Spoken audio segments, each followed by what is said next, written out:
राजस्थान की सियासत में एक बार फिर हलचल है और ये हलचल किसी और ने नहीं, खुद अशोक गहलोत ने पैदा की है। गहलोत ने ऐसा हमला बोला कि दिल्ली की हवा में घुला जहर तो वहीं रह गया, लेकिन राजनीति का तापमान अचानक से बढ़ गया। गहलोत का निशाना बीजेपी, आरएसएस और पायलट खेमे के लिए एक छुपा हुआ संदेश था। ये बयान सिर्फ प्रदूषण का मुद्दा नहीं था, ये सियासी संकेत था कि गहलोत अभी खत्म नहीं हुए, वो सब पर नजर गड़ाए बैठे हैं। गहलोत ने वंदे मातरम पर हो रही संसद की बहस को मुद्दों से ध्यान भटकाना बताया, पर असली कहानी इससे कहीं गहरी है।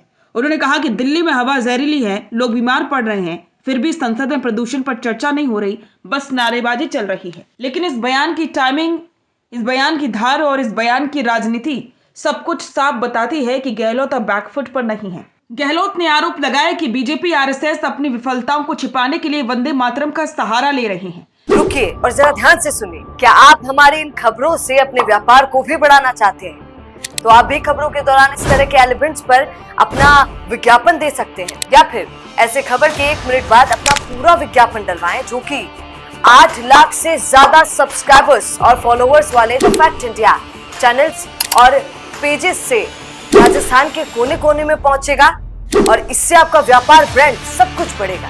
लेकिन राजनीतिक विश्लेषकों का कहना है कि बयान सिर्फ केंद्र के लिए नहीं था, ये राजस्थान कांग्रेस और खास करके सचिन पायलट के लिए भी एक संदेश था।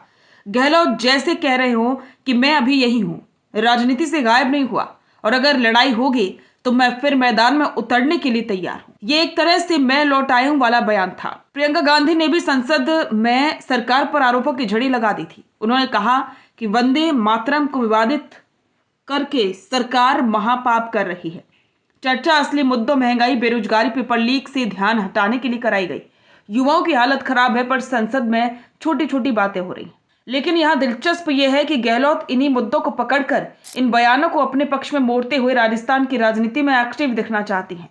कांग्रेस के अंदर गहलोत बनाम पायलट की पुरानी जंग अभी पूरी तरह से खत्म नहीं हुई है। राजस्थान में पिछले चुनाव के बाद ऐसा माहौल बनाया गया कि गहलोत का समय खत्म, अब पायलट ही भविष्य है। लेकिन इस बयान के बाद माहौल बदला है, क्योंकि गहलोत ने जो किया वो सिर्फ मुद्दों पर बोलना नहीं था, वो था अपनी राजनीतिक उपस्थिति का दमदार प्रदर्शन।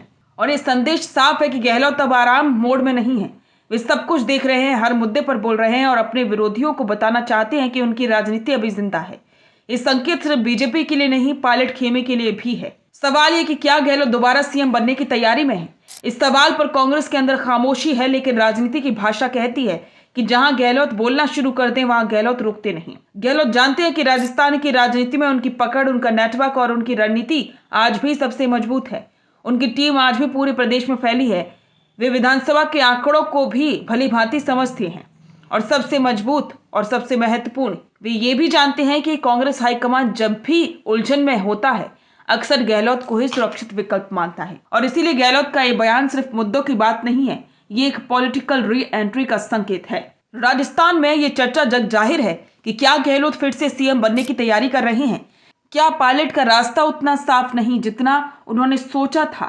क्या ये गहलोत की राजनीति का नया अध्याय है? समय बताएगा, लेकिन इतना तो तय है कि अशोक गहलोत एक भी मुद्दा उड़ने नहीं दे रहे, सब पर नजर गड़ाए बैठे हैं। और ये साफ है, वे दिखाना चाहते हैं कि उनकी राजनीति खत्म नहीं हुई, बल्कि फिर से आकार ले रही है।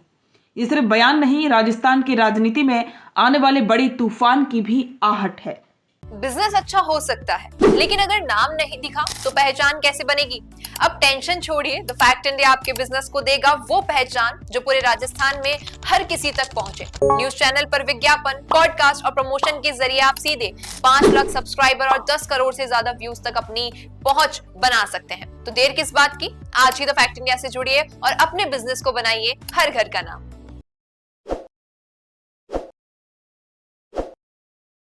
ताज़ा खबरों के लिए विजिट करें द फैक्ट इंडिया की वेबसाइट और डाउनलोड करें द फैक्ट इंडिया ऐप।